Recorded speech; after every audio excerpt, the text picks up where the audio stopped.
utilizing micro hearts in Earthtones as well as an avocado button. Designer May Flaum here to show you how my Dress It Up buttons combined with felt are helping me create all kinds of giftable goodness here this holiday season.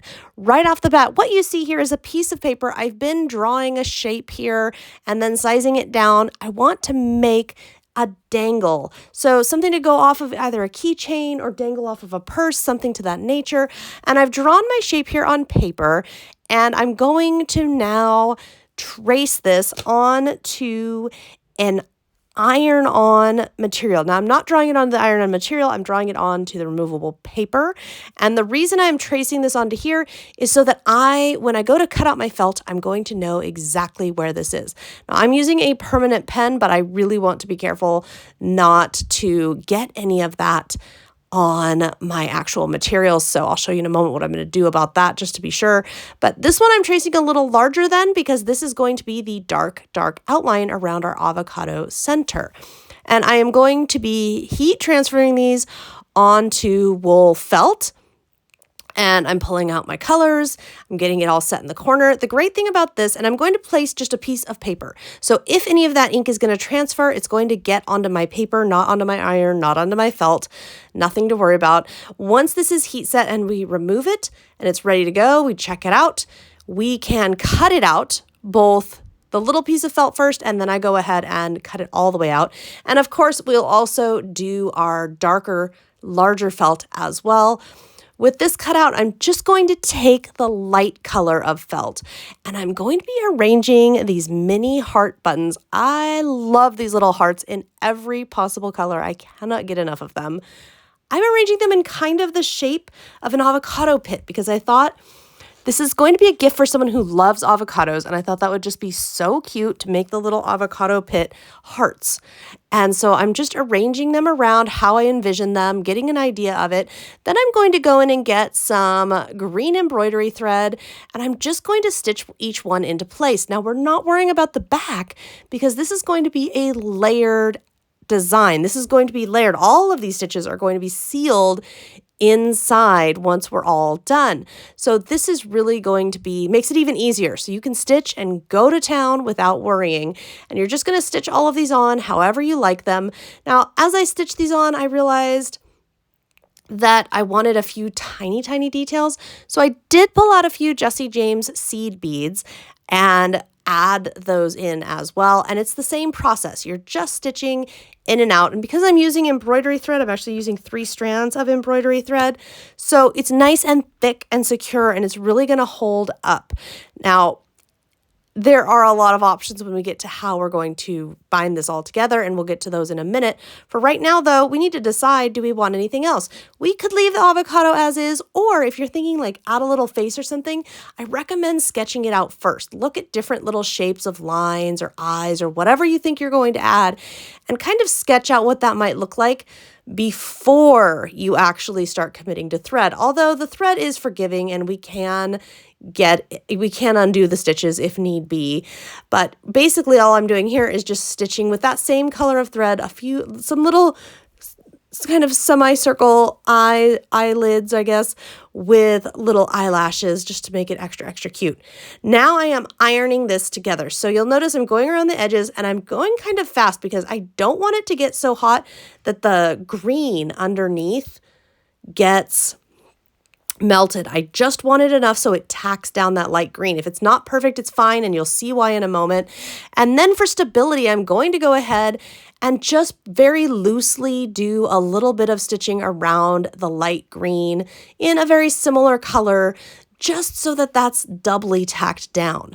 Once this is done, what we are going to do is tie this off, and then we are going to heat set. If you'll recall, the dark green has that material as well, that iron on. So we are going to go get the iron, and we are going to heat set this onto a piece of felt that does not have any of that iron on material. And what this is going to do is it's going to seal everything. And then as you can see, remember I said don't worry about it if it's not perfect? That's because we were going to cut this back out so we can fix any imperfections and fix it up however we would like.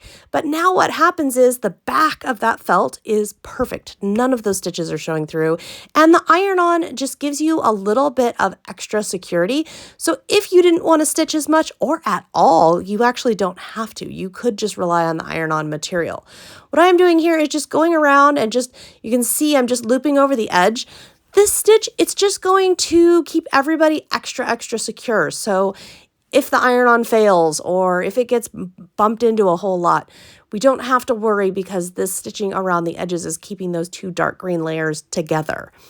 Now, once this is all done, we're going to tie it. So for the rest of this project, what you're going to need is some kind of a silver, or it doesn't have to be silver, but some kind of a loop and a clasp if you're wanting this to be something that someone can clip onto, say, their backpack or their purse or their lunch pail or whatever it is that they carry, if that is your intention, which it is mine.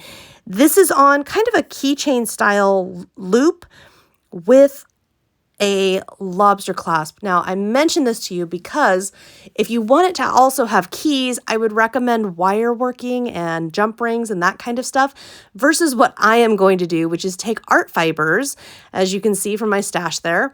I'm taking art fibers and I'm just going to use that embroidery thread to secure it to the avocado piece. And then I'm also going to, up at the top where the knot is, I'm going to stitch an avocado button up there. And then that entire section, I'll just either take a little jump ring or stitch it onto my metal loop. And I mention all of this to you in the steps. What you see me doing here is securing this loop of ribbon to the avocado. Now, I mentioned this to you about the how-to and the why it matters, because if this is going to be somewhere, say, dangling off of a planner or a purse or something like that, it's not going to have a ton of friction. It'll be just fine. If, however, you are also going to put keys on this ring and do things like that, you would want to get wire involved and more jewelry tools involved. My point in doing this way was just to show you if you don't have jewelry tools and you don't have that stuff, you can still create. You can still do these kinds of things even without, just as long as the purpose is a little different, which this little felt guy, you probably wouldn't want him dangling along with keys. As you can see here, I am just looping my thread around a couple times to secure my avocado button. I'm just using the shank and looping it through a few times to get that secured. And then once it is, I am looping all of this through a jump ring and tying in a little extra ribbon to that little jump ring so that everything is just really super secure. And here you can see there's my clasp, there's my ring, I trim any little bits that need trimming. Isn't that fun though? And you could take this idea and make holiday ornaments. You could stuff it and make it a stuffed shape. You could use animals, fruits, whatever inspires you. And I hope whatever inspires you and however you create, that you share with us how it turned out, what you made, because we would love to see it. Thank you so much for tuning in. Be sure to subscribe to our YouTube channel so that you never miss a craft video. We'll see you next time.